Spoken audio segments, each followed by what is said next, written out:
cold. It's so cold. I awake shivering, wondering how I got so cold. It is a wonder that I have slept in this state. How is that even possible? I sit up and I wrap my arms around me, holding some semblance of warmth in my beleaguered frame. This is wrong. This is also very wrong. What happened to me? Did someone spike my drink? I don't remember being here. I don't even know where here is. How can I not know this place? I look around at the mess. The discarded paper cups and grease-stained burger wrappings. Plastic cups were used to serve beer. I am adrift in a sea of refuse, and I don't know how I washed up here. I want to get up. I don't want to get up. What I want is to be somewhere else. I do not want my life to be this horrendous mystery. I want to switch off and then switch back on again. Reboot so that normal service is restored. I squeeze my eyes shut and regulate my breathing. I control my body and the shivering stops. Good. I open my eyes. Not good. Not good at all. I am still here, and if anything, it is so much worse. My surroundings are more real than ever before, and I am more here than I ever was. Lost and despondent and confused. This is not fair. I do not say those words aloud, as I know I will summon the shit pixies if I do. If I say those 4 self-pitying words out loud, then the shit pixies will hear, and they will make damn sure that life isn't fair. Still, I worry that they can hear my thoughts, and I worry that maybe I already said something to summon them, that this is why I am here in this empty and discarded place. I get up in an attempt to distance myself from the trash. It doesn't work. I am rubbish. I am flotsam and I am jetsam, and I don't even know what either of those bloody words mean. They are the sorts of words that come into their own when there is wreckage and discarded crap floating around on the sea. Items that have no place there. Items that have no right to words like that. Shit is still shit, whatever you call it.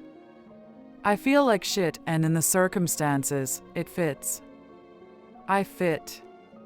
So I have to conclude that I deserve this.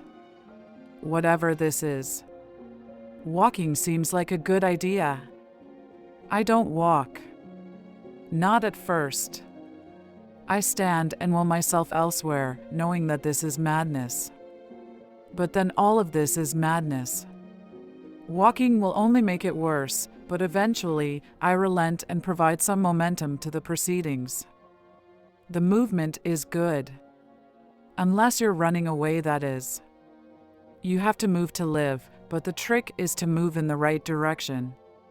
The right direction is the exit as far as I am concerned, but I am curious and I am downright nosy. I walk across the open-air arena searching for clues whilst ignoring the clues presented to me.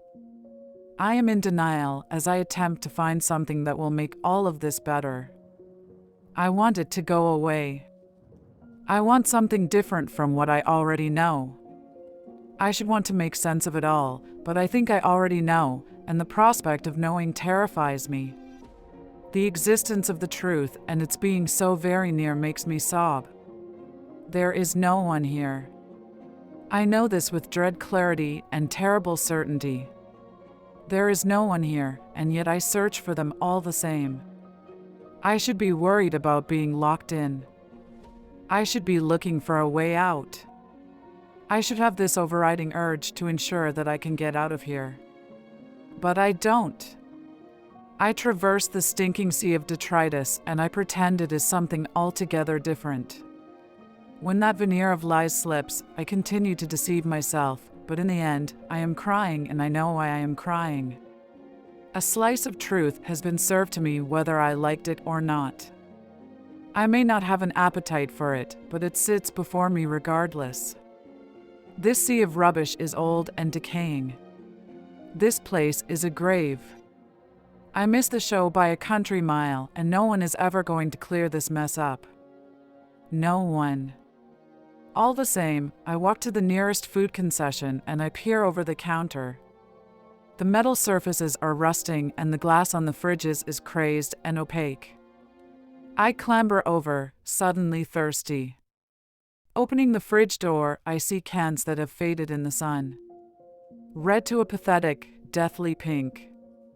I take one up and turn it over, yet not wanting to see the use-by date and being obliged by the decrepit state of the can. The date is faded beyond recognition. I do not bother checking the others, and I dare not risk drinking the contents. I don't know why I return the can to the shelf and close the door of the fridge. No order will ever transcend this chaos. I turn and look back out over the arena. There is nothing for me here except the boundaries that it creates. I am safe here in my defiant ignorance. I cannot see the outside world, and I do not want to see it. For once, my imagination will not surpass the reality that awaits me beyond the stands and the stage. The stage. There is one last distraction in this place. One last foil for my playful curiosity. I walk slowly to that stage, prolonging the moment and loath to kick my way through the dried leaves of an autumn long past. I clamber up to see what I can see. I want to know who played here. Maybe I can have a moment in my imagination, take myself back to a time when people crowded this place and they were entertained. The sun has erased everything. I wander a stage bleached by its unrelenting rays of fire, and I resent its absence right now. It did this, now it too has deserted me in this cold and inhospitable place. I turn my back on the anemic bones and look out across the sea of crap. Then I scream. I fill the place in the only way I know how. I fill it in the only way I can. I fall to my knees, still screaming, and I descend. I slip down inside myself and deeper into the protection of my madness. My screaming turns to laughter. No one hears my laughter. I am no one. There is nothing left. Then there is nothing.